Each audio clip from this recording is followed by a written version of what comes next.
একটা মেসেঞ্জারে একাধিক আইডি কিভাবে চালাবেন আজকের এই ভিডিওতে আমরা সেটাই দেখাবো। একটা মেসেঞ্জারে একাধিক আইডি চালানোর জন্য সর্বপ্রথম আপনাকে মেসেঞ্জারের মধ্যে ঢুকতে হবে। মেসেঞ্জারের মধ্যে ঢোকার আগে একটা জিনিস আপনি খেয়াল করবেন যে আপনার মেসেঞ্জারটা কি আপডেট দেওয়া রয়েছে কি না। যদি আপডেট দেওয়া না থাকে তাহলে আপনি প্লে স্টোরে গিয়ে আপডেট দিয়ে নেবেন। দেখুন আমার মেসেঞ্জারটা অলরেডি আপডেট দেওয়া রয়েছে। যদি আপনার আপডেট দেওয়া না থাকে তাহলে ওপেনের এইখানে আপডেট বলে একটা অপশন আসবে, সেখান থেকে আপনি আপডেট দিয়ে রাখবেন। আপডেট দেওয়া হয়ে গেলে আপনি ওপেনে চাপ দিবেন। তারপর এরকম আপনার একটা পেজ শো করবে, অর্থাৎ আপনার মেসেঞ্জারটা অন হয়ে যাবে। এখন কি করতে হবে, বাম দিকের উপরে দেখুন একটা চিহ্ন রয়েছে, সেখানে আপনি চাপ দিবেন। চাপ দেওয়ার পরে আপনি দেখতে পাবেন যে আপনার ফেসবুকের প্রোফাইলের যে লোগোটা রয়েছে, যে পিকচারটা রয়েছে সেটা শো করবে। তারপরে আপনার ফেসবুকের যে নামটা রয়েছে সেটাও শো করবে। আপনি ইচ্ছা করলে সেখানেও চাপ দিতে পারেন, অথবা তার পাশেই দেখবেন সেটিংয়ের একটা চিহ্ন রয়েছে, সেখানেও আপনি চাপ দিতে পারবেন। তো আমরা সেটিংয়ের এখানে চাপ দিচ্ছি। এখানে চাপ দেওয়ার পরে দেখুন আপনার ফেসবুকের যে নাম রয়েছে, তারপরে যে পিকচার রয়েছে সেগুলো চলে আসবে। তাছাড়াও এখানে আরও অনেকগুলো সেটিং চলে আসবে। এখান থেকে আপনি ইচ্ছা করলে আপনার মেসেঞ্জারে আরও অনেক কিছু করতে পারেন। আপনার মেসেঞ্জারে একাধিক আইডি কিভাবে সেভ করবেন, দেখুন আমার অলরেডি দুইটা আইডি একটা পেজ শো করা রয়েছে, সেট করা রয়েছে। তো এখন যদি আপনি চান যে আরও কিছু আইডি অ্যাড করতে, তাহলে এখানে দেখুন ম্যানেজিং অ্যাকাউন্ট, এখানে আপনি চাপ দিবেন।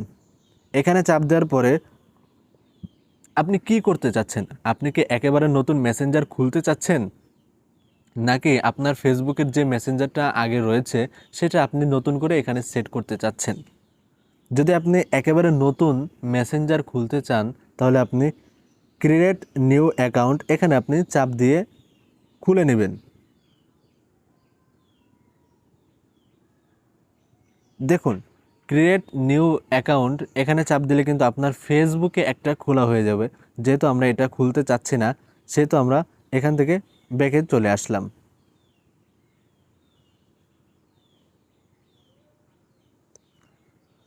এখন যদি আপনি পুরাতন কোনো আইডি এখানে লগ ইন করতে চান, এখানে সেট করতে চান, তাহলে অ্যাড অ্যাকাউন্ট, এখানে আপনি চাপ দিবেন।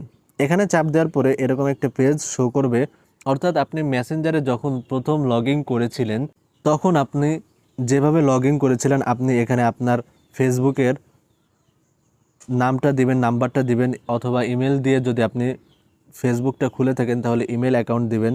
ইমেল অ্যাকাউন্ট দেওয়া হয়ে গেলে তারপর এখানে আপনি পাসওয়ার্ড দিয়ে লগ ইন করে দিবেন। তো আমি এখন যেহেতু করতে যাচ্ছি না, সেহেতু আর এটা লগ ইন করে দেখালাম না।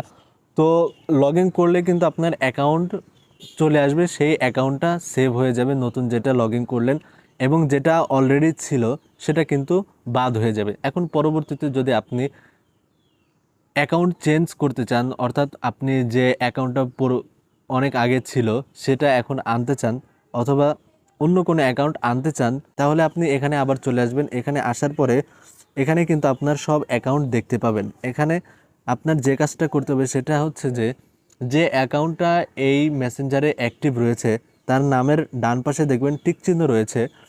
এখন আপনি যেটা দিতে চাচ্ছেন সেটা উপরে চাপ দিলেই কিন্তু আপনার হয়ে যাবে। যেমন আমি ইবনে মুফাজ্জল এখানে দিচ্ছি, তারপরে এখানে চাপ দিলেই কিন্তু অলরেডি আমার এই মেসেঞ্জারটা অন হয়ে যাবে, এই অ্যাকাউন্টটা অন হয়ে যাবে, এবং পূর্বের যে অ্যাকাউন্টটা ছিল সেটা সরে যাবে। নট নাও এখানে চাপ দিব। দেখুন আমার কিন্তু মেসেঞ্জারটা সম্পূর্ণ পরিবর্তন হয়ে গিয়েছে।